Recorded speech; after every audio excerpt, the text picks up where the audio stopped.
సరే ఇక వారు చేసినటువంటి ట్వీట్స్కు సంబంధించినటువంటి కూడా మనం చూస్తున్నాం.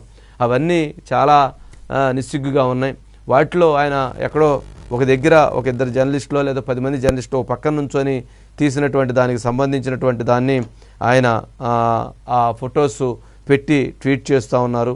సరే ఇదే విధంగా మనం ఎవరైతే ఈరోజు దాదాపు నిన్న దాదాపు చాలా జిల్లాల్లో తిరుపతిలో కావచ్చు, ప్రకాశం జిల్లా మద్దిపాడులో కావచ్చు, అదేవిధంగా గుంటూరులో కావచ్చు, విజయవాడలో కావచ్చు, ఈస్ట్ గోదావరిలో కావచ్చు, నిన్న చాలామంది తమ నిరసనని తెలియజేసి మనకి మద్దతుగా నిలబడ్డారు, జర్నలిజానికి మద్దతుగా నిలబడ్డారు. చాలామంది విజయసాయిరెడ్డి గారి మీద తక్షణం చర్యలు తీసుకోవాలని డిమాండ్ చేస్తున్నారు. పార్లమెంట్ సభ్యత్వాన్ని రద్దు చేయాలని కోరుతూ ఉన్నారు. ఆయన తక్షణం అరెస్ట్ చేయాలని చెప్పని డిమాండ్ చేస్తూ ఉన్నారు.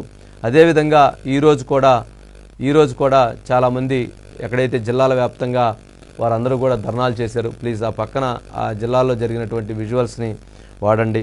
అనంతపురం జిల్లాలో రాయదుర్గంలో ఈరోజు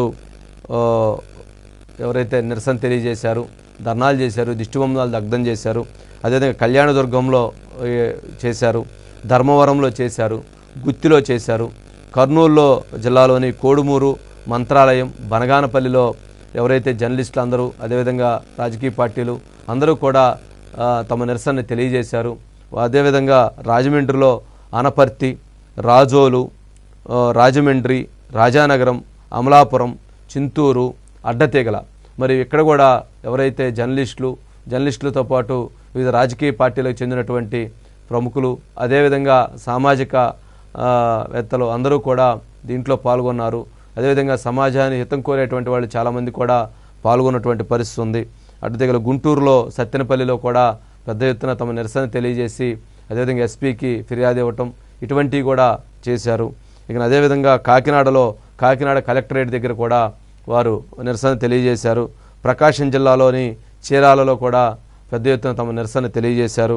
అదేవిధంగా పశ్చిమ గోదావరిలో భీమవరం, పశ్చిమ గోదావరి మార్టేర్ సెంటర్లో కూడా పెద్ద ఎత్తున తమ నిరసన తెలియజేశారు.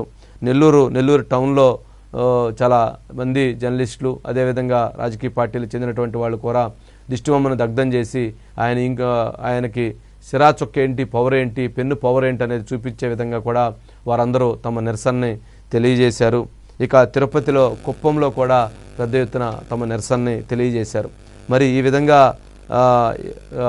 దాదాపు ఇంకా చాలామంది చాలా దగ్గర జరిగినాయి.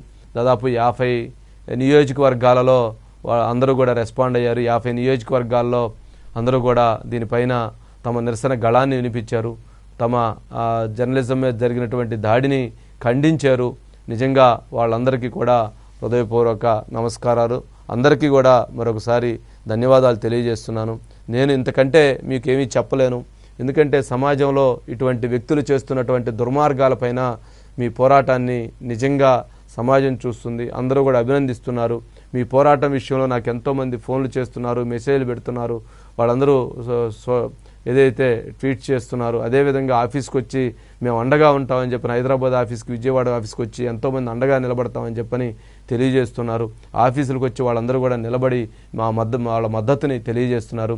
నిజంగా మీ అందరికీ శిరస్సు వంచి సెల్యూట్ తెలియజేస్తున్నాను. ఇక అదేవిధంగా ఈ చేస్తున్నటువంటి ఈ దురాగతాలు పైన ఇంకా ప్రజలు గళం విప్పుతున్నారు. అదేవిధంగా చాలామంది వీటిపైన మరింత పోరాడాలి అని చెప్పని మనల్ని నిలబడండి మీరు ఖచ్చితంగా అంటున్నారు. నన్ను ఎవరైతే అడుగుతున్నారో అందరికీ కూడా మరొకసారి తెలియజేస్తున్నాను. ఖచ్చితంగా నిలబడతాను. వెన్ను చూపి పారిపోయేటువంటి వ్యక్తిని కాను. ఖచ్చితంగా నిలబడతాను. ప్రాణాలకు ఎదురించి నిలబడతాను. ప్రాణాలు పోయినా సరే లెక్క చేసేటువంటి ప్రసక్తే లేదు. ఖచ్చితంగా అతను దుర్మార్గమైనటువంటి చర్యలని ఎండగడతాను. అది నా ఒక్కరి కోసం కాదు, సమాజం కోసం. రామోజీరావు గారిని ఎలా అయితే వేధించారో అదేవిధంగా ఎంతోమందిని ఎలా అయితే వేధించారో, గతంలో ఉన్నటువంటి పాలకుల మీద లేదా గతంలో ఉన్నటువంటి వ్యక్తుల మీద ఏ విధమైనటువంటి భాషను వాడారో వాటన్నిటికీ పశ్చాత్తాపం చెందే విధంగా, వాటన్నిటికీ ఆయన క్షమాపణ చెప్పే విధంగా ఆ పోరాటం కొనసాగుతుంది. సమాజం బాగుండే విధంగా మా పోరాటం కొనసాగుతుంది.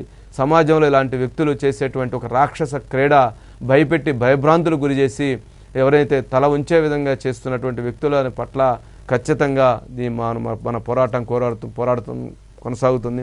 ఎవరైతే అండగా నిలుస్తున్నటువంటి వారందరికీ కూడా మరొకసారి ధన్యవాదాలు తెలియజేస్తున్నాం.